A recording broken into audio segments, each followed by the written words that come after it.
Hello everybody, welcome back. Today as well we have got you another video. In this video I'll show you how you can edit a text in Photopea app. But before that, please do make sure to like our video, subscribe our channel, and yes, without any further delay, let's start. So it's very easy process, but you do need to understand some steps and features. So right now I'm here in photopea.com. You can do the same as well. Once you over here, you will be in the topic of text, where it will simply give you the brief of text and how the icons will look like.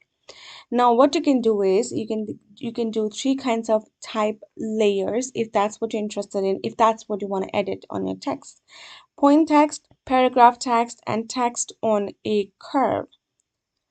And now point text will look like this, and when you have a point text you want, this will be the example of it, and paragraph text right over here.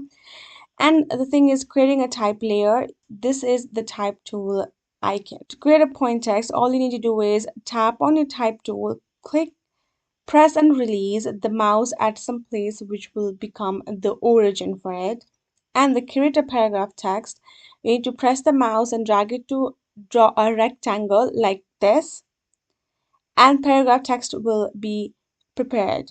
And if there is a text that you want to delete or cancel and confirm, there's always these two icons to save it and delete it. When you move it accordingly, this can also go to the curve one, to the point text one as well. And that's all you need to do about it. You can go ahead, take a deep learning from the PhotoP itself, from the topics and help section, and that's all you need to know about it. So hope this video was helpful enough. Thank you so much for watching. I will see you guys in our next video.